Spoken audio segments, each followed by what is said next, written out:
جاوزنا ببنی اسرائیل، جاوزنا اور ہم نے پار لگایا بنی اسرائیل کو، البحر سمندر سے، فاتو پس آئے اوپر علاقوں میں۔ اب ذرا دیکھنا ہے حضرت موسیٰ علیہ السلام پر بڑے مصائب ہے، بڑے مصائب ہے۔ ابھی تک تو امت دعوت کا حال تھا، ان کے ساتھ جو معاملہ ہوا، اب جو جن کو تیار کیا ان کا حال بھی سنو۔ وہ جو شاگرد تھے حضرت موسیٰ علیہ السلام کے، جن پر محنت جاری تھی، ان کا حال بھی سنو۔ معلوم ہوتا ہے کہ دین کا کام کرنا بڑا مشکل ہے، یہ نہیں ہو سکتا۔ اپنوں کی طرف سے بھی تکلیفیں آتی ہیں، دوسروں کی طرف سے بھی تکلیفیں آتی ہیں، اور بنی بنائی قوم کبھی چھوڑ جاتی ہے۔ کبھی ایسا بھی ہوتا ہے کہ بنی بنائی قوم اور تیار شدہ قوم چھوڑ جائے گی، اور لیڈر قائد اکیلا اور قوم کا منہ دوسری طرف۔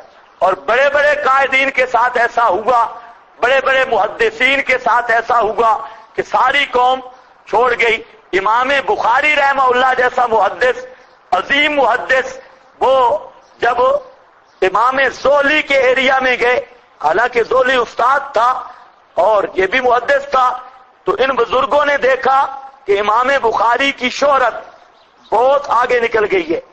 یہ کون ہے لال رومال والا بزرگ؟ وہ پیچھے ناچ رہا تھا، یہ کوئی نیا ہے یا طالب علم ہے؟ یہ نیا ہے یا طالب علم ہے کوئی؟ کھڑا ہو جا بھائی، کھڑا ہو جا، کھڑا ہو جا صوفی۔ ہاں طالب علم ہے یا کیا مصیبت ہے؟ کچھ حیا بھی فرماؤ۔ بیٹھ جا، بیٹھ جا، آگے ہو کے بیٹھ، پیچھے نہ بیٹھو ستونوں کے پیچھے۔ شیطان بڑا آرامی ہے، کسی نہ کسی صوفی کی گردن پہ سوار ہے۔ ہاں بھائی، اب اس نے سمجھا کہ شاید جو ادھر دیکھ رہا ہے وہ ڈانس کر رہا ہے صوفی صاحب۔ ہاں، جاوزنا ببنی اسرائیل، بچوں میری نظر سے بچ نہیں سکتے، ہاں آرام سے بیٹھو۔ جاوزنا ببنی اسرائیل، اور پار لگایا ہم نے بنی اسرائیل کو، البحرا سمندر سے۔ تو میں کیا عرض کر رہا تھا، امام بخاری وہاں پر جب آئے نا تو بڑے محدث تھے امام زولی، اس نے دیکھا کہ یہ تو سارے اس کے ساتھ لگ گئے۔ تو بڑے بزرگوں کی تدبیریں بھی بڑی ہوتی ہیں۔ اس وقت مسئلہ چل رہا تھا خلق قرآن کا۔ اب عوام کیا سمجھے، آپ کے لیے عبرت کا مسئلہ ہے۔ خلق قرآن کا مسئلہ تھا، عوام کی سمجھ سے تھوڑا سا بالا تر تھا۔ کچھ لوگ اس حد تک غلو کر گئے کہ قرآن پاک کے ان الفاظ ملفوظہ اور مکروہ کو بھی کلام اللہ اور صفت کہنے لگے۔ تو وہاں پر بلکہ بعض حنابلہ جہاں تک تجاوز کر گئے، انہوں نے تو اوراق تک کو صفات کہنا شروع کر دیا، اور قرات مطلوبہ مکروبہ الفاظ کو بھی صفت اللہ اور کلام اللہ کہنے لگے۔ جبکہ امام بخاری رحمہ اللہ، ان کا نظریہ تھا کہ کلام نفسی وہ کلام اللہ ہے اور اللہ کی صفت ہے، اور یہ جو لفظی ہے یہ حادث ہے۔ یہ ایک علمی مسئلہ تھا۔ تو بہرحال امام زولی نے پہلے دو چار آدمیوں کو کہا کہ یہ بخاری معتزلی ہے، نہیں تو پوچھ لو اس سے قرآن کا مسئلہ۔ امام بخاری کا درس تھا بڑا، ہزاروں علماء تھے، تو بیان ہو رہا تھا تو رکا چلا گیا۔ کسی طالب علم نے رکا دیا، جیسے آپ کے خوبصورت رکے آتے ہیں کہ قرآن کے بارے میں تیرا کیا نظریہ ہے؟ تو امام بخاری نے کہا کہ قرآن کے جو لفظ ملفوظ ہے مکروہ نظم، یہ حادث ہے، اور کلام نفسی یہ قدیم ہے، صفت ہے، کلام اللہ ہے۔ بس اتنی بات تھی، شور اٹھ کھڑا ہوا، یہ تو معتزلی ہے۔ چنانچہ امام زولی کے امام بخاری کے شاگرد کہتے ہیں کہ جب ہم گئے تو ہزاروں آدمیوں نے ہمارا استقبال کیا، اور جب واپس آنے لگے تو اس حال میں آئے کہ میں اور امام بخاری دو اکیلے رہ گئے، ایک میں تھا اور ایک امام بخاری۔ تو بسا اوقات یہ بھی ہوتا ہے، بنی بنائی قوم بگڑ جاتی ہے۔ اللہ تعالیٰ یہ جو واقع بیان کر رہا ہے، یہ ایسے نہیں کہ وہاں ایسے ہوا، آپ کو بتایا جا رہا ہے کہ جہاں بھی ایسے ہوگا، یہاں پر بھی ایسے ہوگا، مسئلہ بیان ہوگا، آپ قوم بنائیں گے، لوگ مسئلہ سمجھ جائیں گے، پھر وقت آئے گا کوئی نہ کوئی سامری پڑ جائے گا اور بنی بنائی قوم قائد کو چھوڑ کے بھاگ جاتی ہے اور وہ قائد اکیلا. لیکن فرمایا دیکھو میرے موسیٰ کلیم اللہ کو اکیلے ہو کر بھی مشن نہیں چھوڑا, مصیبتیں برداشت کر کے بھی مشن نہیں چھوڑا. یہ بتانا مقصود ہے. ہاں بھئی جاوزنا ببنی اسرائیل البحر فاتو پس آئے علی قوم ایک قوم پر, یہ قوم یعکفون علی اصنام لہم یہ جمع بیٹھے تھے اوپر بتوں کے, لہم واسطے ان کے تھے, تماثیل تھیں گائے کی صورتیں یا اس قسم کی مورتیاں تھیں. یہ قوم کون تھی؟ 3 اقوال مفسرین کے. بعض کہتے ہیں یہ قوم سامی لوگ تھے, سامی قوم سین کے ساتھ. بعض کہتے ہیں لخم قوم تھی, لیکن زیادہ صحیح ہے یہ عمالقہ کے لوگ تھے, قوم عمالقہ. عمالقہ قوم مستقل وہاں کے لوگ تھے.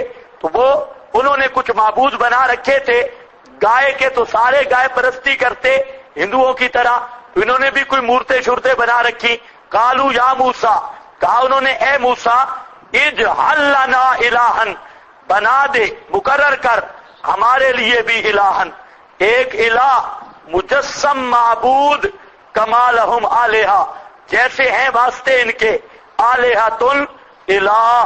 یہ جب دیکھا نا بنی اسرائیل پار گئے, غلام قوم تھی اور جن ملکوں سرداروں کے نیچے لگے ہوئے تھے وہ سارے مورتیوں پرست تھے, اصنام پرست تھے. تو اب ماحول کا اثر ہوتا ہے, خیال کرو ماحول اور غلامی کا اثر ہوتا ہے. غلامی اور ماحول کا اثر یہ ہوتا ہے, آپ دیکھ لیں انگریز نے جہاں چند سال حکومت کی, انگریز چلا گیا لیکن اپنی پوری تہذیب چھوڑ کے گیا ہے. آپ جتنے بھی پیچھے ہٹے تہذیب سے نہیں نکل سکتے. تو اسی طرح وہ بھی صدیوں سے محکوم تھے فرعون کے, مشرکوں کے, اور بڑوں کی عادت انہوں نے دیکھی ہوئی تھی اور اندیکھے خدا پر اطمینان نہیں تھا. یؤمنون بالغیب والی کیفیات ان کے لیے قابل اطمینان نہیں تھی. اس لیے انہوں نے کہہ دیا کہ ہمیں بھی کوئی ایسا الہ بنا دینا جس کو ہم دیکھیں, جیسے کما لہم جیسے ان کا معبود سامنے ہے ہمیں بھی کوئی ایسی مورتی بنا دے. واہ واہ. ہاں اجعل لنا الہن, معلوم ہوتا ہے اندروں نکلی نہیں گل, کچھ نہ کچھ اندر بقایا جاتے ہیں. شرک بڑی موذی چیز ہے, جب داخل ہو جائے تو نکلتا بڑی مشکل سے. اسی لیے قرآن زور دے رہا ہے لہم آلہۃ قال انکم قوم تجہلون. جواب اول آپ نے فرمایا بڑے جاہل بنتے ہو. قال انکم فرمایا تم قوم ہو تجہلون بڑی جاہل قسم کی کہ بے صورت پر مطمئن نہیں ہوتے, اور بے صورت پر مطمئن نہ ہونا جاہل کا کام ہے. ان ہؤلاء بے شک یہ لوگ تباہ شدہ ہیں, ان پر ہلاکت آئے گی من جانب اللہ ما ہم فیہ وہ جو اس میں ہیں, وباطل اور باطل ہے ما کانوا یعملون جو وہ عمل کر رہے ہیں ان کا یہ سارا فی نفسی کام ہی بیکار ہے اور اس کام کی وجہ سے یہ تباہ ہوں گے.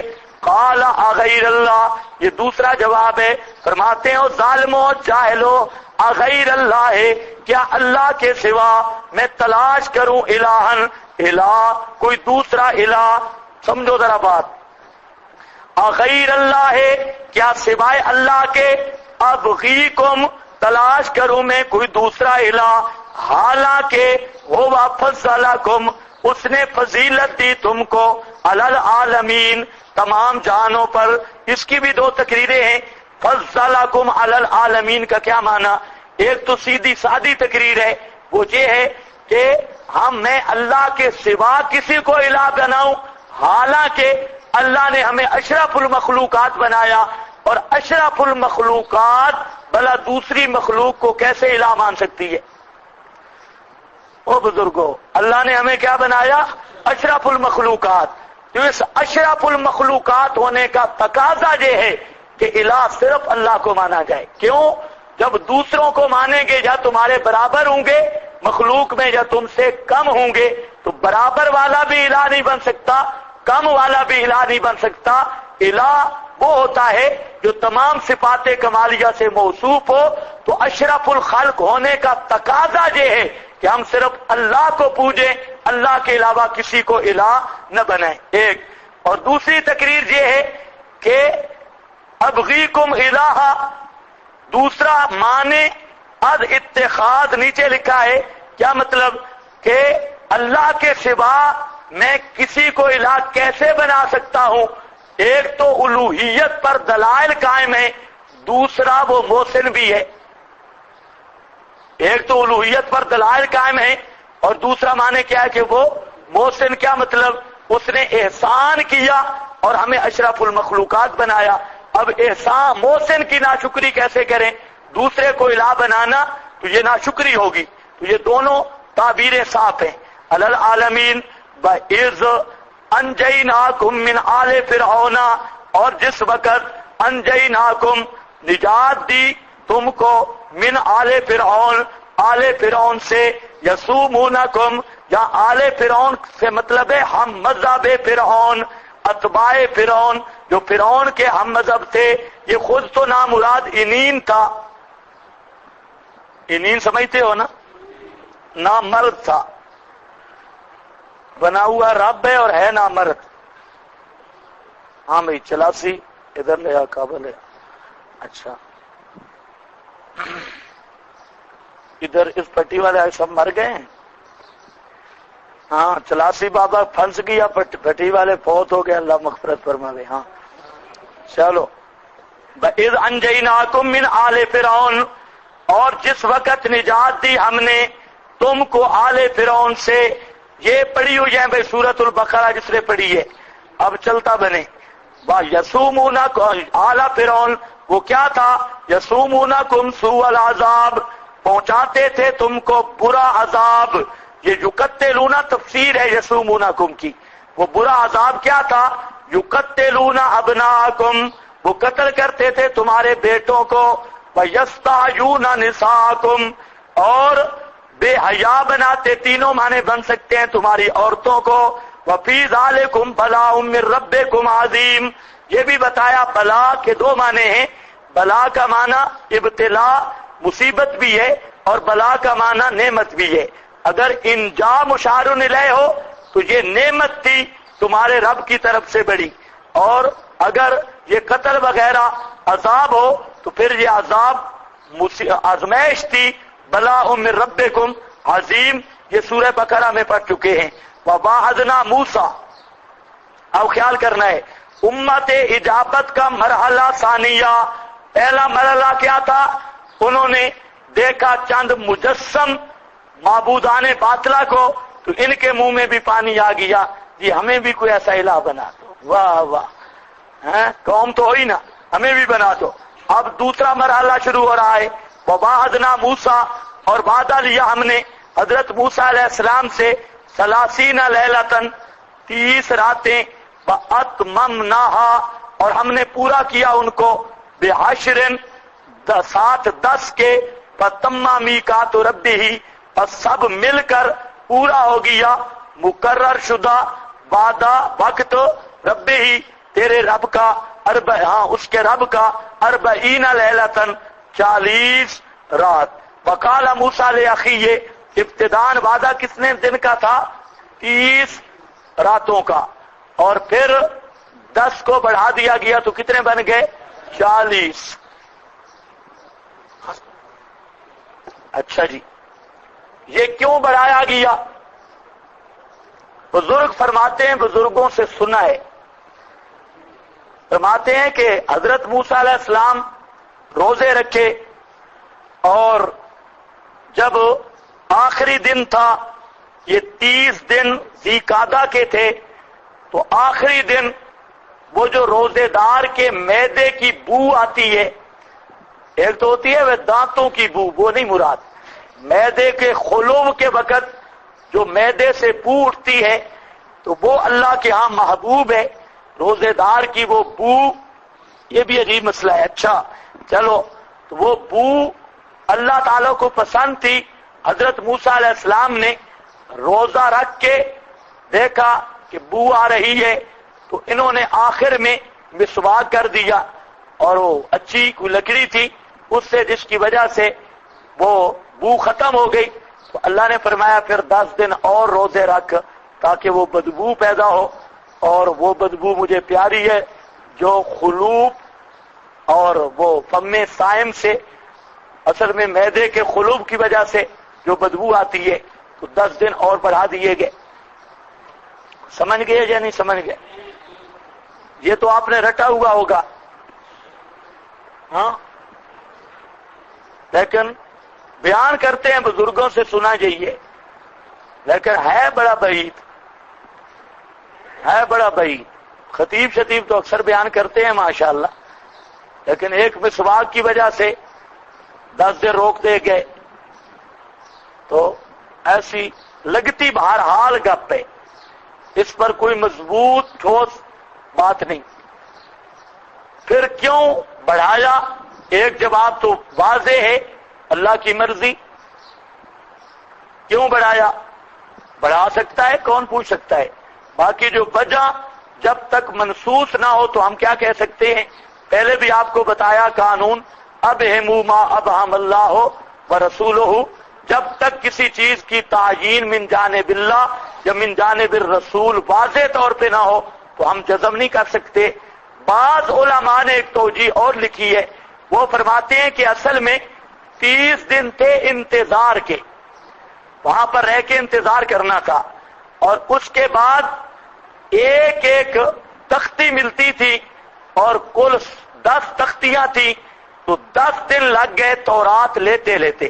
ہر روز جاتے ایک تختی لے آتے, پھر ایک لے آتے, پھر ایک لے آتے, پھر ایک لے آتے, تو ہر دن میں ایک تختی ملتی, کل 10 تختیاں تھیں. تو اس طرح یہ 10 دن پورے ہو گئے. بہرحال ہمیں اس چیز میں غور و خوض کرنے کی ضرورت ہی نہیں. اللہ نے 30 راتیں ابتدان لی, پھر 10 دن بڑھا دیے. کیوں بڑھا دیے؟ اللہ عالم. او بزرگوں, کیوں بڑھا دیے اللہ ہی بہتر جانتا ہے. یا وہ دوسری توجیہ میں نے کی, یہ توجیہ جو ہے نا مسواک والی, تو بہرحال یہ ہمیں ہماری سمجھ سے بالا تر ہے. مسواک والی وہ سمجھ آئی یہ بات یا نہیں آئی؟ ہاں, یہ اگلا مسئلہ الگ ہے کہ جو روزے دار کے معدے سے جو بدبو آتی ہے وہ اللہ کے ہاں مسک سے بھی زیادہ محبوب ہے, تو اس کی کچھ اور وجوہات ہیں, اور وہ ہے. اور یہ بھی نہیں کہ پچھلے لوگوں کے ساتھ ہو, لگتا ہے کہ یہ تو اس امت کی خصوصیت ہے, اس امت کی فضیلت ہے. اور اللہ تعالیٰ نے یہ جو روزے دار کے پیٹ کی معدے کی بو ہے, اللہ کے ہاں یہ پسندیدہ کیوں ہے؟ اس میں مشقت ہوتی ہے. یہ خیال کرو جس طرح حدیث میں آتا ہے, حاجی کی وجود کی گرد و غبار وہ اللہ کے ہاں محبوب ہے. اب گرد و غبار کیا ہے؟ اس کی محنت سے اور اس کے حال, پراگندہ حال جو اللہ کی رضا کے لیے اس نے کیا ہے, تو اللہ کے راستے کی پراگندگی بھی اللہ کو محبوب ہوتی ہے. تو اس طرح یہ جو اس کے معدے کی بو آئی ہے, یہ معدہ خالی کیوں ہوا ہے؟ روزے کی وجہ سے. اور روزہ کیوں رکھا تھا؟ اللہ کی رضا کے لیے. اس رضا میں چاہے گرد و غبار بھی ہو تو اللہ کو محبوب ہوتی ہے, اس میں کوئی شک نہیں. لیکن جہاں نظم قرآن میں نہ کوئی روزوں کی جگہ ہے نہ جہاں پر کوئی اور ہے, بلکہ روزوں کا تذکرہ ہی کوئی نہیں ہے. اتممناھا بعشر, تجھے آگے اپنی طرف سے کوئی ٹوٹ کے ملانا یہ مناسب ہی نہیں. ہاں, یہ قرینے قیاس ہے کہ 30 دن مقرر تھے انتظار کے, اور ایک ایک دن پھر تختی ملتی رہی ہو, تجھے کوئی بعید نہیں. بہرحال 3 توجیحات میں نے بتا دی. اسلم اور احفظ یہی ہے کہ اس کی کیفیت, اس کی وجہ ہمیں معلوم نہیں کیا وجہ تھی. اتممناھا بعشر فتم میقات ربہ 40 لیلۃ, 40 دن راتیں پوری ہو گئیں. وقال موسیٰ لأخیہ, اور فرمایا حضرت موسیٰ نے اپنے بھائی ہارون کو, یا حضرت ہارون 2 یا 3 سال بڑے تھے حضرت موسیٰ علیہ السلام سے، لیکن نبوت میں حضرت موسیٰ کے تابع تھے، نبوت میں تابع تھے، عمر میں بڑے تھے۔ حضرت موسیٰ علیہ السلام نے مانگا تھا کہ یا اللہ ہارون کو بھی نبوت دے دے، وہ آئے گا انشاءاللہ العزیز، تاکہ کہ نسبحک کثیرا ونذکرک، تاکہ فرعون کے دربار میں جانا ہے، ایک مسئلہ توحید بیان کرے گا وہ زبردست کر کے، اور یہ تھکنے لگے گا دوسرا اڑ جائے گا، خیر نہیں فرعونیوں کی۔ تو اس لیے ان کو میرے ساتھ بھیجا، میں جب مسئلہ بیان کروں گا یصدقونی، پیچھے کھڑا، آگے ہوگی سارے کتیک، سارے فرعونی، اور جب میں مسئلہ بیان کروں گا سارے کہیں گے جھوٹے جھوٹے جھوٹے، اور پیچھے میرا بھائی ہوگا یصدقونی، اور یہ جو کھڑا ہوگا یہ کہے گا واہ موسیٰ حق کے سچے بالکل سبحان اللہ۔ تو اس طرح حوصلہ ہوگا یصدقونی۔ تو حضرت ہارون کو مانگا تھا، تو وہ ہے تابع۔ فرمایا اخلفنی فی قومی، خلیفہ بن، نائب بن، باعتبار حکومت کے نہ باعتبار نبوت کے، نائب بن کیا مطلب؟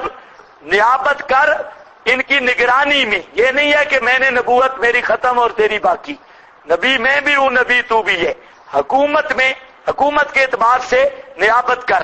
یہ اخلفنی فی قومی واصلح، اور ان کا اصلاح کر، یہ اصلح نیچے لکھا ہے امر ابقائی، اصلاح کرتا رہے، جیسے پہلے اصلاح کرتا ہے، بلا تتبع، نئی ابقائی یعنی تابع داری نہ کریں، نہیں کرنی جیسے پہلے نہیں کی، سبیل المفسدین، مفسدین گڑبڑ کرنے والوں کی راہ کی۔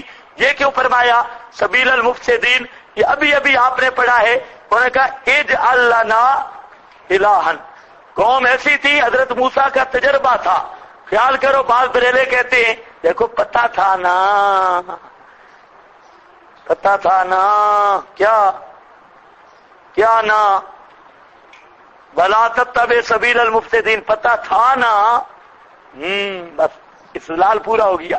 بریلوی مولوی سر اور ہوں پر اپنا استدلال پورا کرتا ہے، ہیں ویکھئی لا تتبع، پتہ تھا نا گڑبڑ کا یہ، اور اس کو کہو ڈنگور، جہاں پتہ تھا مشاہدے سے، قوم اپنی پہچانتا نہیں ہے، ہم اپنے طالب علموں کو نہیں پہچانتے۔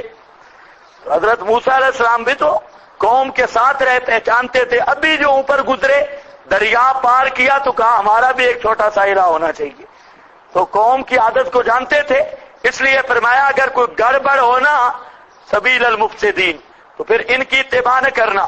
فلما جاء موسیٰ، جب آ پہنچے حضرت موسیٰ علیہ السلام، لمیقاتنا، ہمارے مقرر کیے ہوئے وقت پر، وکلمہ ربہ، مقتضی درخواست، اور کلام کیا اس سے، ربہ، اس کے رب نے، بلا توسط ملک، بغیر فرشتے کے واسطے کے، کالا رب، کالا نیچے لکھا ہے مطالبہ دیدار۔ کیوں تمہاری بیٹری ختم ہو گئی ہے؟ بولو۔ کالا رب، کہا مطالبہ دیدار، بوجہ اشتیاق، آگے لکھا ہے شدت انبساط سے اشتیاق کے دیدار پیدا ہوا۔ اللہ تعالیٰ نے جب گفتگو کی نا تو وہ تو اللہ تعالیٰ کا کلام تھا، قرآن نے کلام ذکر کیا، کیفیت بیان نہیں کی، اللہ عالم وہ کیسی کیفیت تھی۔ اور جب اللہ کا کلام حضرت موسیٰ علیہ السلام نے سنا تو حضرت کے دل میں زبردست جوش ابھرا کہ میں کہیں اللہ کی زیارت بھی کر لوں۔ ہوتا ہے نا، پہلے یہ تدریج ہوتی ہے، محبت میں بھی تدریج ہوتی ہے۔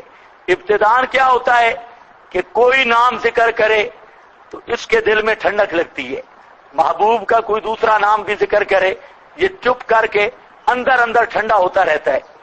اور پھر اس سے بڑا درجہ یہ ہوتا ہے کہ یہ خود پھر ذکر اذکار کرنا شروع کر دیتا ہے، اور ذکر اذکار بھی کبھی بہانے سے نام لیتا ہے، اور پھر اس کی خواہش ہوتی ہے کہ مجھ سے کوئی بات ہو۔ اب جب بات ہوتی ہے تو آگے تدریج ہوتی ہے کہ اب زیارت بھی ہو جائے تو حضرت موسیٰ علیہ السلام تو سچے محب تھے اور وہاں محبت بھی سچی تھی اور بات بھی اللہ تعالیٰ کی تھی. تو جب اللہ رب العزت نے کلام کیا حضرت موسیٰ علیہ السلام کا دل مجبور ہوتا گیا, محبت کے اس مرحلے پر پہنچ گیا. اب مجبور ہو کر دل میں انبساط اور محب کی وہ کیفیت بیدار ہوئی جو تقاضا کرتی ہے دیدار کا. کہتے اللہ مجھے دیدار کرا دے. یہ بے بس ہو گئے. آخر اللہ تعالیٰ کا کلام کتنا خوبصورت کلام ہوگا, جیسے اس کی ذات کی کنوں تک کوئی نہیں پہنچ سکتا, تو کلام بھی تو بے مثل ہے. تو جب سنا اس کی مٹھاس, اس کی چاشنی اور لذت آئی, کہتے ہیں رب ارنی انظر الیکا, اے میرے پروردگار. ارنی کے دو معنی. ارنی کا معنی مجھے طاقت دے, مجھ میں قوت پیدا کر اپنے دیدار کی, مجھے یہ طاقت دے کہ میں تجھے دیکھ سکوں. ایک دوسرا معنی رب ارنی, اے میرے پروردگار تو مجھے دکھلا دے, یعنی اپنے حجاب اتار کے خود مجھے زیارت کرا دے, یا میرے اندر دیدار کی طاقت پیدا کر دے. انظر الیک, کہ دیکھوں میں ایک بار تیری طرف. کالا جواب ربانی, اللہ نے فرمایا لن ترانی, تو ہرگز نہیں دیکھ سکتا مجھے دنیا میں. لن ترانی, ہرگز نہیں دیکھ سکتا. یہاں پر قابل غور مسئلہ ہے. اللہ نے یہ نہیں فرمایا لن ارا, مجھے دیکھا جا سکتا ہی نہیں. یہ تعبیر نہیں, لن ارا مجھے دیکھا جا سکتا ہی نہیں, بلکہ کیا فرمایا لن ترانی, تو مجھے نہیں دیکھ سکتا. لن ارا نہیں فرمایا, اشارہ کر دیا. رویت محال نہیں, رویت ہے تو ممکن, لیکن دنیا کی آنکھوں سے تو دیکھ نہیں سکتا.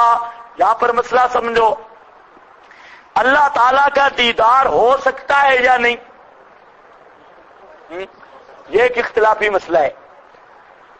شیعہ اور معتزلہ, فرقہ معتزلہ بھی اور رافضی بھی, ان کا نظریہ ہے کہ اللہ کا دیدار محال ہے, نہ دنیا میں ہو سکتا ہے نہ آخرت میں, کہیں بھی نہیں.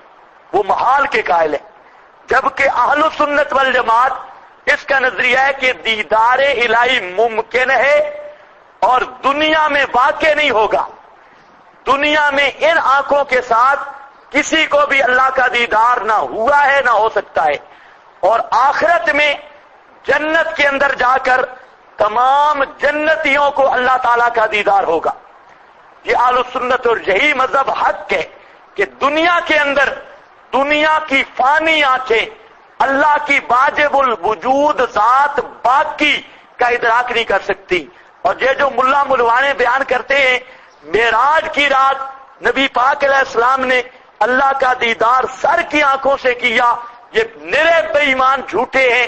صاحب بخاری مسلم میں حدیث آتی ہے, ام المومنین فرماتی ہے جو بھی تمہیں یہ خبر دے انہو رہا ربہ لیلۃ المعراج, جو تجھے یہ کہے کہ محمد صلی اللہ علیہ وسلم نے معراج کی رات رہا ربہ, اپنے رب کو ان آنکھوں کے ساتھ دیکھا تھا, فقد کذبا, وہ بہت بڑا جھوٹا ہے. اس لیے کہ اللہ کا قرآن کہتا ہے ما کان لبشر ان یکلمہ اللہ الا وحیا, اللہ نے بشر کے ساتھ 3 طریقے کلام کے ذکر کیے, اور یا تو القاء فی القلب, دل میں بات ڈالنا, اور یرسل رسولا, یا فرشتہ بھیج کے کلام کرتا ہے, اور من ورائے حجاب, یا پردے کے پیچھے کلام کرتا ہے. آمنے سامنے ایا بیا کلام کرنا یہ کسی بشر کے ساتھ اللہ کا طریقہ ہی نہیں. وہ سمجھ گئے بزرگوں یا نہیں؟ ہاں ہم کہتے ہیں ممکن, یہ اردو والا ممکن نہیں. وہ سمجھے اردو والا ممکن کا مطلب ہے کہ اللہ قادر ہے دیدار کرانے پہ, لیکن دنیا میں کراتا نہیں. کرائے گا کب؟ آخرت میں. تو جہاں امکان بے معنی قدرت اللہ کی قدرت کے تحت یہ امر داخل ہے کہ عام طور پہ جب ہم ممکن اور بولتے ہیں تو سکول والا طبقہ سمجھتا ہے وہ ممکن جو ہم ممکن بولتے ہیں وہ ممکن سکولی ممکن اور ہے، یہ ممکن مولویوں والا ممکن ہے. تحت قدرت باری، اللہ قادر ہے، کرا سکتا ہے، لیکن کرائے گا، کرایا کسی کو نہیں. اس کی بات بھی پہلے ہو چکی. اب دیکھو جی، انظر الیک قال لن ترانی، اللہ نے فرمایا نہیں تو زیارت کر سکتا، میری دیدار نہیں کر سکتا. اور مؤکد بلن کیا، کیا مطلب؟ ہرگز نہیں. بلاکن نمونہ تشبی، حضرت موسیٰ علیہ السلام کی تشبی کے لیے نمونہ پیش کیا. بلاکن انظر الی الجبل، ذرا دیکھ پہاڑ کی طرف. فإن استقر مکانہ، اگر ٹھہرا رہا اپنی جگہ پر. فسوف، پس ان قریب. ترانی، تو بھی مجھے دیکھ سکے گا.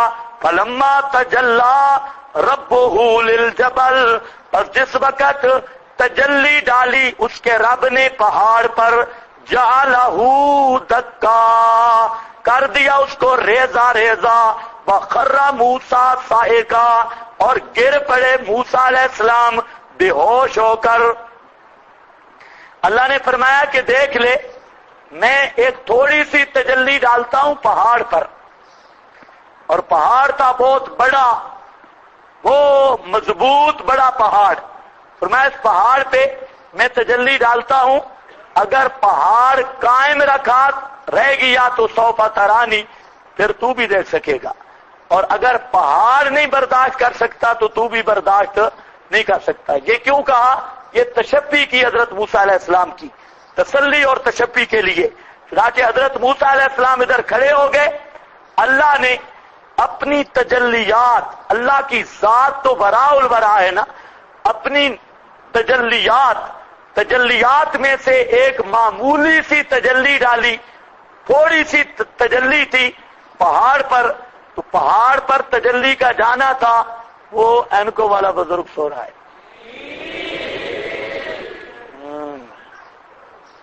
اچھا بھائی، معمولی سی تجلی پڑی، معمولی سی، لیکن پورا پہاڑ ریزہ ریزہ ہو گیا. دکا، دھائیں دھائیں، ریزہ ریزہ ہو گیا. حضرت موسیٰ علیہ السلام دیکھ رہے تھے اس تجلی اور پہاڑ کے تماشے کو. تو حضرت موسیٰ علیہ السلام خر موسیٰ صعقا، حضرت موسیٰ علیہ السلام بھی بے ہوش ہو کے گر گئے، برداشت نہیں کر سکے. یہ فلما افاقا، اور جس وقت افاقہ ہوا، درست ہوئے. قال سبحانکا، قال سبحانکا، عرض کی پاک ہے تو میرے اللہ. سبحانکا، تو پاک ہے ان آنکھوں کی برداشت سے. یہ درخواست جو میں نے کی ہے تو یہ آنکھیں تجھے دیکھ سکیں، دنیا کی فانی آنکھیں تجھے دیکھ سکیں. سبحانکا، تیری ذات پاک ہے. کیا لکھا ہے نیچے؟ ان آنکھوں کی برداشت سے، اور پتہ نہیں مٹا ہوا ہے کیا ہے. چلو مطلب یہی ہے، اللہ تو پاک ہے. تب تو الیکا، میں نے توبہ کی طرف تیرے ہیں. یہی کمال ہوتا ہے، گناہ نہ کر کے بھی توبہ کرنا. اب یہ گناہ نہیں تھا، لیکن تب تو حضرت موسیٰ کی شان رفیع اس کے مناسب نہیں تھا. تب تو میں رجوع کرتا ہوں طرف تیرے. وانا اول المؤمنین، اور میں پہلا ہوں المؤمنین، ایمان لانے والا. کس چیز پر؟ لن ترانی پر، لن ترانی پر، کہ تم دیکھ نہیں سکتے. اس مسئلہ کو سب سے پہلے میں ماننے والا ہوں. قال یا موسیٰ، کہا اے موسیٰ، انی، بے شک میں. اب حضرت موسیٰ کو غم تو لگا ہوگا، طبیعت بھی بوجھل ہوئی ہوگی، نمونہ بھی آ گیا. اب اللہ نے تسلی دی.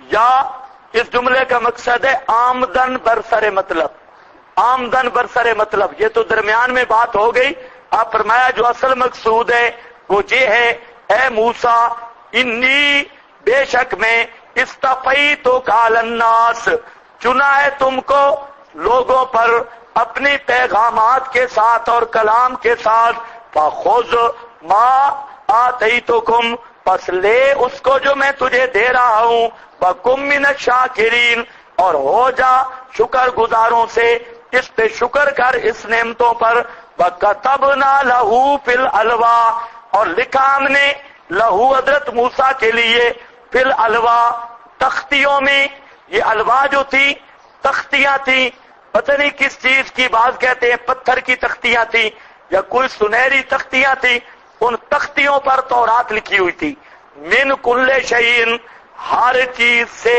ہر چیز کا معنی نیچے لکھا ہے یحتاج الیہ فی الدین، جہاں پر سب نے یہی معنی کیا، قرطبی بیضاوی وغیرہ وہ کہتے ہیں کل شیء کا کیا معنی، کل شیء من کل شیء مما یحتاج الیہ فی دینہ من الاحکام وتبیین الحلال والحرام، اس کل شے سے مراد مما یحتاج الیہ فی دینہ من الاحکام وہ چیزیں ہیں کہ جو دین میں محتاجی ہوتی ہے احکام، وتبیین الحلال والحرام اور حلال اور حرام کو واضح کرنا۔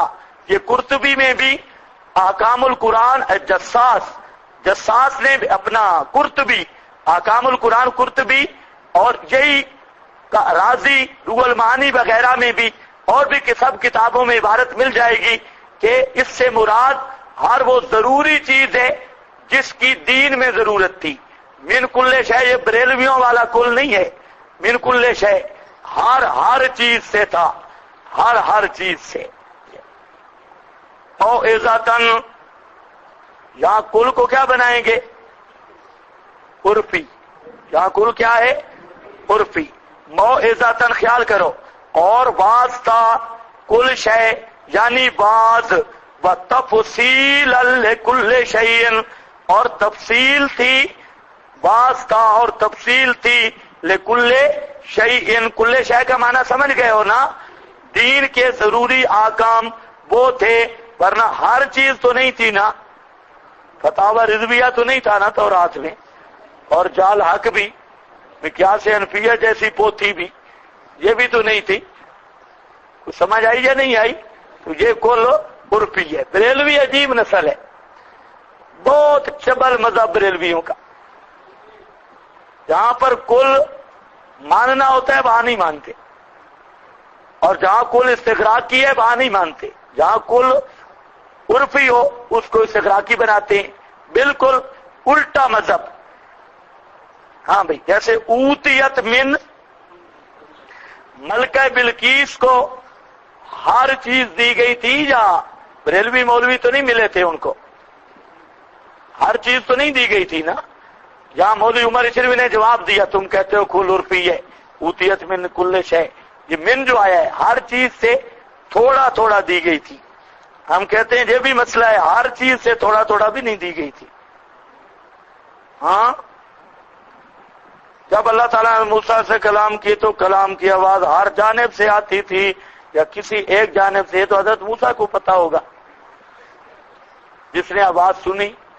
آپ غور نہیں کرتے نا، میں جواب دے چکا ہوں اس اشکال کا، میں نے کہا کہ قرآن نے کلام ذکر کیا، کیفیت ذکر نہیں کی، یہ بات تو میں کر چکا ہوں۔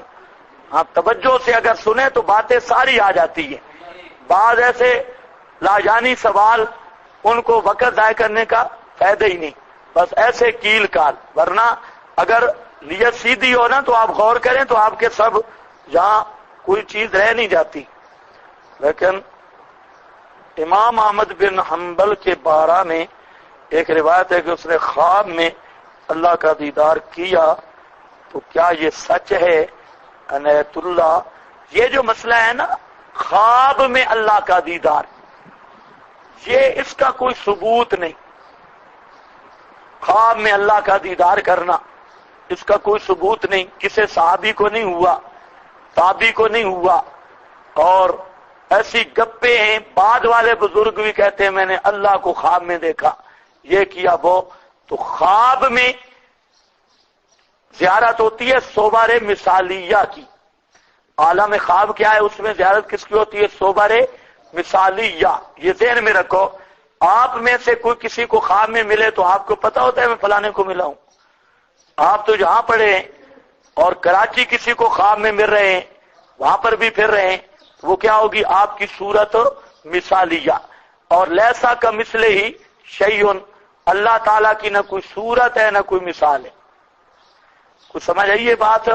ہاں، بزرگوں کی کتابوں میں لکھا ہے خواب میں اللہ کا دیدار، لیکن یہ ہماری سمجھ سے بالکل بالا تر ہے اور نہ اس پر کوئی شرعی دلیل موجود ہے، کچھ بھی نہیں. شاید کہ وہ خواب کی زیارت کو الہام پر تعبیر کر لیں، کوئی تعویل کر لیں تو بات بن جائے گی، ورنہ خواب کے اندر اللہ تعالیٰ کی زیارت کا ہونا یہ ہماری سمجھ سے بالکل بالا تر ہے اور ہمیں اس پر کوئی دلیل نہیں ملی. چند بزرگوں کی کتابیں مختلف میں لکھا ہے، کہیں لکھا ہے اللہ نے مجھے گود میں بٹھایا، یہ کیا وہ کیا، تو اس طرح کی باتیں لکھی ہیں. لیکن ہم لکیر کے فقیر تو نہیں. اگر کوئی بات منوانا چاہتا ہے تو ہاں دلیل لاؤ، دلیل ہو ہم مان لیں گے. لیکن بہرحال اپنی بات میں بتا رہا ہوں، آپ کے بزرگ بہت سارے قائل بھی ہیں خواب میں اللہ تعالیٰ کے دیدار کے، لیکن میں تمہیں اپنی بات بتا رہا ہوں کہ میرے پاس کوئی دلیل نہیں اللہ تعالیٰ کے خواب کے اندر زیارت کی، دیدار کی. بالکل اندی لا دلیلا، کوئی دلیل نہیں ملی. اور جب تک نہیں ملتی تو اتنے لا تکف ما لیس لک بھی علم، ہمارا یہ نظریہ قطعاً نہیں. ہاں چلو ہاں کو چھوڑ دو، یہاں تک رکھو. یہ بات سمجھ آ گئی ہے کہ نہیں؟ کون سی بلا؟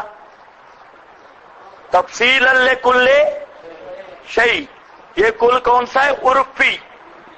بریلوی پھنس گئے جہاں. بریلوی پیش کرتے ہیں نا قرآن پاک میں آتا ہے تبیان لکل شیء، وہ پہلے بھی بتا چکا ہوں. پھر وہ صغرے کبرے ملاتے ہیں. قرآن میں سب کچھ ہے، ما کان ما یکون، سب کچھ ہے. اور نبی پاک سارا قرآن جانتے ہیں، لہذا آپ سب کچھ جانتے ہیں. تو ہم کہتے ہیں تورات میں بھی آ گیا تفصیل کل شیء، اور قرآن میں اگر ہاں سب کچھ ہے تو تبیان ہوگا، واضح اور روشن ہوگا اور تفصیلاً ہوگا. تو ہم کہتے ہیں بریلوی مولویوں کا نکاح ذرا واضح طور پہ کس سے بارے میں؟ بریلوی مولویوں کا نکاح چھوڑو، ان کے والدین کا نکاح، کیونکہ کہتے ہیں کوئی چیز ایسی نہیں جو قرآن میں مفصل اور واضح نہ ہو. تو بریلویوں کا والدین کا ابے جی کا نکاح، یہ سعید اسد کو میں نے کہا تھا کہ مولوی امین صاحب کا نکاح کہاں ہے، اس کا ابا صاحب. اور اگر قرآن میں سب کچھ ہے، کوئی چیز ایسی نہیں جو قرآن سے باہر ہو، اور ہے بھی تبیان، روشن بیان کے سمجھ نہ آ سکے، ہے بھی تفصیل کل شیء، تو بریلویوں کو پوچھو بھئی تمہارے والدین کا نکاح کہاں؟ اگر ہوا کہیں دنیا میں تو قرآن میں ہوگا، نہیں تو سارے حرامی ہو. یا نکالو قرآن کے کسی پارے سے، نہیں تو سارے بلد الحرام ہو، تمہارے والدین کا نکاح کہیں ہوا ہی نہیں. تو ایسے پاگل کمپنی اس سے استدلال کرتی. اب یہاں آیا، اب اٹھا احمد رضا خان. احمد رضا خان نے کہا کہ وہ جو تورات تھی نا اس کی پھٹیاں تھی، تختیاں، تو حضرت موسیٰ، یہ آگے آ رہا ہے واقعہ کہ حضرت موسیٰ علیہ السلام کو جو غصہ آیا تو حضرت موسیٰ نے اس طرح پھینکا ان کو، اور وہ ساری پھٹیاں ٹوٹ گئیں، ایک چھوٹی سی پھٹی رہ گئی. تفصیل کل شے اڑ گئی اور ایک چھوٹی سی پھٹی آکام والی رہ گئی، نہیں تو تھی وہ بھی تفصیل کل شے. واہ رنجو خان، کیا بات ہے. حضرت موسیٰ علیہ السلام کو بھی اپنے اوپر قیاس کیا کہ ہم جب ختم پہ جاتے ہیں تو قرآن کو کیسے پھینکتے ہیں. یہ لکل شیء فخذھا بقوۃ، پکڑ اس کو بقوۃ، ساتھ قوت کے. قوت کا کیا معنی؟ یہ خطیب صاحب بیان کر رہے تھے کہ وہ پھٹیاں بھاری بہت تھی. فخذ، پکڑ ان کو، بقوۃ ہے زور لگے گا نا، صحیح بھاری پہاڑ تھے کچھ. بقوۃ، اور بزرگوں جہاں قوت کے دو معنی ہیں. قوت کا معنی پکڑ اس کو بے قوتن بے جدن و نشاطن، پوری محنت کے ساتھ اور خوشی کے ساتھ، پورے اشتیاق و نشاط کے ساتھ اس کے احکام کو مان، یہ معنی کیا ہے۔ اور بعض بزرگوں نے معنی کیا بے جدن و عزیمتن، پوری ہمت کے ساتھ اور محنت کے ساتھ اس کو پکڑ، بے قوتن خود بھی عمل کر، وَأَمُرْ قَوْمَكَ اور حکم دے اپنی قوم کو، يَأْخُذُوا بِأَحْسَنِهَا کہ لیں اس کے آسن مضامین کو، آسنها یہ کیا معنی؟ جہاں آسنها اس کے آسن کو لے لے، حسن کو چھوڑ دے۔ او بزرگوں، آسنها تفضیل ہے یا نہیں ہے؟ کیا مصیبت ہے، کیوں نہیں بولتے؟ بے آسنها اس کے آسن مضمون کو لے لیں، اس کا مطلب ہے حسن کو چھوڑ دیں۔ تو اس کے دو تقریریں ہیں۔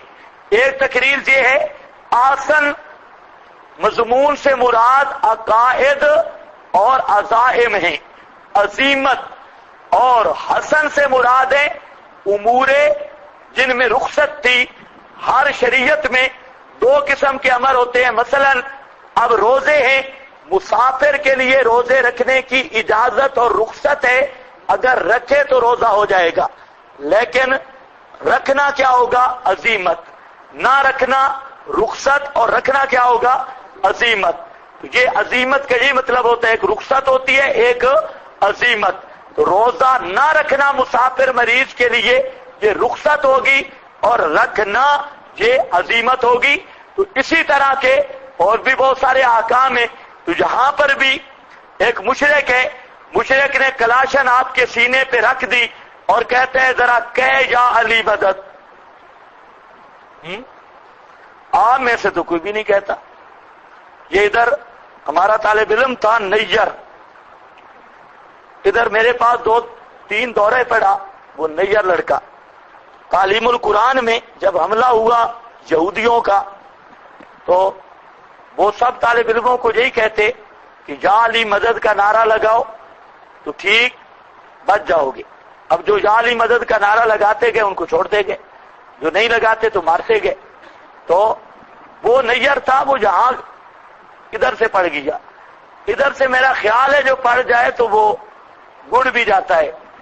تو وہ کافی دیر تک کسی بات پہ لڑتا رہا، وہ برچے شرچے مارتے رہے، خنجر مارتے رہے۔ وہ کہتے تو یا علی کہہ، وہ کہتا تھا یا اللہ، وہ کہتے تو کہے یا علی، وہ کہتے نہیں یا اللہ۔ یہ تو وہ بعد میں بتا رہے تھے کہ آخر تک جب تک ہوش میں رہا وہ یہی کہتا یا اللہ، وہ کہتے تو کہے یا علی، یا علی کہہ چھوڑ دیں گے، لیکن یا اللہ پر ہی وہ پھر بعد میں بے ہوش ہو گیا اور بعد میں پھر شہید بھی ہو گیا۔ دور حدیث کا طالب علم تھا، لیکن یہ پک گیا۔ اس کا نام کیا ہے؟ عزیمت۔ اس کا نام کیا ہے؟ عزیمت۔ نبی پاک نے فرمایا لا تشرک باللہ ان قتلتا اور حرکتا، تو چاہے جل جائے چاہے قتل ہو جائے اللہ کا شریک کسی کو نہیں بنانا۔ اس کا کیا ہے؟ عزیمت۔ اور رخصت کیا ہے؟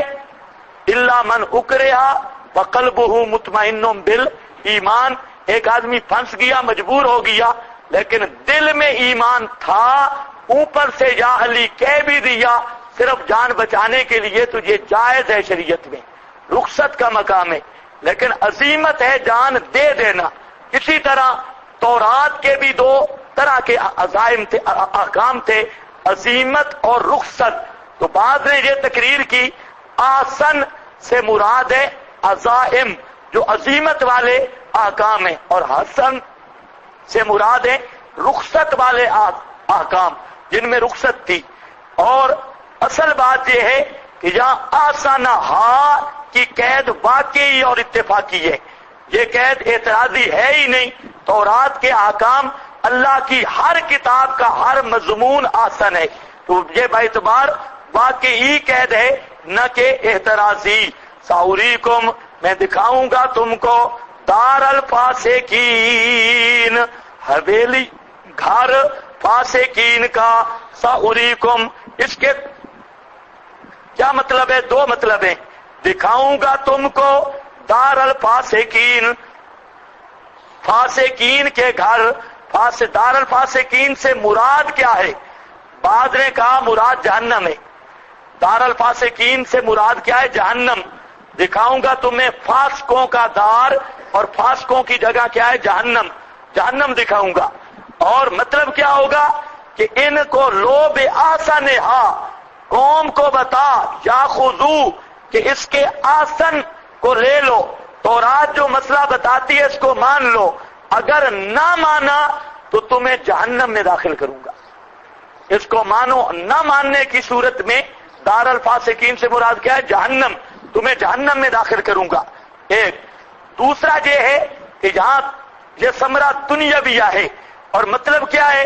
سأریکم دار الفاسقین، یہ تورات آ گئی کتاب اللہ، کتاب اللہ پر کرو عمل، جس کا نتیجہ یہ ہوگا تمہارے جو دشمن کے گھر ہیں، فرعونیوں کے، عمالقہ کے، وہ تمہیں فاتح بنا کر اور انہیں مغلوب کر کے وہ گھر تمہیں عطا کر دوں گا، یعنی تمہیں ان گھروں کا وارث بنا دوں گا۔ یہ دوسرا معنی ہے سأریکم دار الفاسقین، میں دکھاؤں گا تم کو گھر فاسقین کا۔ یہ سمجھ گئے نا؟ فاسقین کے نیچے کیا لکھا ہے؟ یعنی مصر، ہاں یہ عمالقہ غلط لکھا ہے، یہ عین کے ساتھ ہے اور قاف دوسرا ہے، اس کو صحیح کر لو، یہ بھی آپ جیسے کاتب لکھنے والے۔ عمالقہ یہ قاف کینچی والا ہے، اور یہ دوسرا کیا ہے؟ عین کے ساتھ ہے، وہ عمالقہ، ان کے گھر دار الفاسقین۔ آگے جی سأصرف عن آیاتی، ترہیب ہے، پھیر دوں گا میں اپنی ایتوں سے، الذین یتکبرون فی الارض، ان کو جو بڑے بنتے ہیں زمین میں، بغیر الحق کے، بلا وجہ، کہیں جراؤ کل آیت، اگر دیکھیں وہ ہر نشانی، لا یؤمنوا بہا، نہیں ایمان لائیں گے ساتھ اس نشانی کے، بہیں جراؤ سبیل الرشد، اور اگر دیکھیں وہ سبیل الرشد، سیدھی راہ، نہیں پکڑیں گے اس کو سبیلا راستہ، بہیں جراؤ سبیل الغی، اور اگر دیکھیں وہ گمراہی والا راستہ، بنا لیں گے، اپنا لیں گے اس کو سبیلا راستہ۔ کیوں؟ یہ ثمرہ ہے ذالک کا، اس لیے بِأَنَّهُمْ كُذِّبُوا، بوجہ اس کے کہ جھٹلایا، کذبوا جھٹلایا انہوں نے ہماری آیات کو، وَكَانُوا عَنْهَا غَافِلِينَ، اور تھے ان کی حقیقت سے بے خبر، وَالَّذِينَ كَذَّبُوا، وہ لوگ جنہوں نے جھٹلایا بِآیاتِنَا، ہماری آیات کو اور ملاقات آخرت کو، حَبِطَتْ برباد ہو گئے اعمال ان کے، حال یجزون نہیں بدلہ دیے جاتے، الا مگر وہ جو تھے عمل کرتے۔ اب دیکھو یہاں پر اللہ نے قانون ذکر کیا، سأصرف عن آیاتی، میں خود پھیر دوں گا اپنی آیات سے، کس کو؟ الذین یتکبرون، پھر لوگ جو بڑے بنتے ہیں زمین میں، بغیر الحق۔ اس آیت کو سمجھو، اللہ تعالیٰ کی طرف سے ترہیب ہے۔ اللہ فرماتے ہیں میرا قانون ہے کہ متکبر کو اپنی آیات کا فہم نصیب نہیں کرتا۔ اللہ کا قانون کیا ہے؟ متکبر کو اپنی آیات کا فہم نصیب، سأصرف، اس کا معنی کیا حضرت قتادہ نے، کہتا ہے سأصرف عن آیاتی، کالا قتادہ، سأمنعہم فہم کتابی، سأمنعہم میں روک دوں گا ان کو، فہم کتابی اپنی کتاب کے فہم سے۔ او بزرگوں، سأمنعہم فہم، بولو بولو، فہم، سأصرف عن آیاتی کا معنی کیا ہے؟ سأمنعہم فہم کتابی، کیا مطلب؟ میں اپنی کتاب کے فہم سے روک دوں گا، سمجھنے سے روک دوں گا یہ۔ اور ایک دوسرا معنی بھی کیا، قیلا، یہ ابن جریر کا حوالہ ہے، سأصرفہم عن نفعہا آیات کے نفع سے، عمل کرنے سے روک دوں گا۔ کیوں؟ ذالک مجازات علی تکبرہم، یہ بدلہ ہے ان کے تکبر کا۔ تو قرآن نے مسئلہ سمجھا دیا کہ متکبر اور آکڑ خان کو قرآن کا علم نہیں ملتا۔ وہ سمجھ گئے نا؟ نہیں سمجھ گئے؟ ہاں، قرآن کے فہم کے لیے عاجزی ضروری ہے۔ جب تک عاجزی نہیں ہوگی اللہ کسی متکبر اور آکڑ خان اور خر دماغ کو قرآن کا فہم نہیں دیتا۔ کچھ سمجھ آئیے بات؟ آیاتی، جو بھی آیات الہی ہیں ان کی فہم نہیں مل سکتی بغیر عاجزی کے۔ اس لیے جتنا ہو سکے انسان کو عاجزی کرنی چاہیے، جتنا اکڑے گا دین کے فہم سے محروم رہے گا۔ اور یہ جو شیخ الحدث وغیرہ ان کو قرآن سمجھ نہیں آتا تو یہ بے ایمان اصل میں اکڑیل ہیں، اکڑے ہوئے ہیں۔ تو اکڑنے والے آدمی کو فہم کتاب سے محروم کر دیا جاتا ہے۔ یہی معنی ہے سأصرف عن آیاتی، پھیر دوں گا میں اپنی آیات سے ان کو یتکبرون، سبب اول اسراف، جو تکبر کرتے ہیں زمین میں، بڑے بنتے ہیں بلا وجہ، بَإِن يَرَوْا كُلَّ آیَةٍ، اور اگر یہ ثمرہ اسراف یعنی پڑھو نیچے کیا مصیبت ہے، کیا لکھا ہے؟ یعنی کبر سے فہم معکوس ہو جاتی ہے، تکبر کرے تو سمجھ الٹا ہو جاتی ہے، فہم الٹا سمجھتا ہے۔ جیسے آپ کو کہو کہ بولو تو چپ کر جاتے ہیں، اس کو کہتے ہیں معکوس۔ لیکن یہاں وہ مراد نہیں، آپ تو اولیاء اللہ ہیں، استغفر اللہ۔ ہاں، اب پتہ نہیں استغفر اللہ کدھر لگائیں گے۔ اِجْرَوْا كُلَّ آیَةٍ لَا يُؤْمِنُوا بِهَا، اگر دیکھیں ہر آیت کو ایمان نہیں لائیں گے ساتھ اس کے، یہ غایت کثافت ہے۔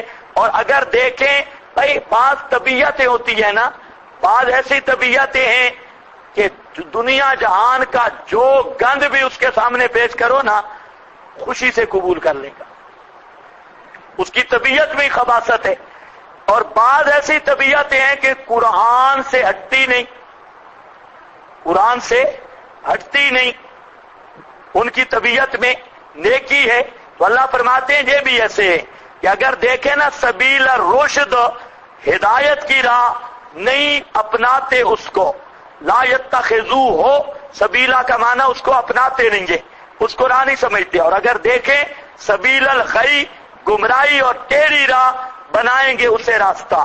انہیں کوئی حق کی بات بتائے کبھی ماننے کے لیے تیار نہیں، اور کوئی ان کو لے جائے 11ویں کل ماتم 12 ربیع الاول دا محرم، یہ ان کو پھراتا رہے، یتخذو سبیلا، ہر گمراہی کو لینے کے لیے تیار ہیں لیکن ہدایت کو لینے کے لیے تیار نہیں۔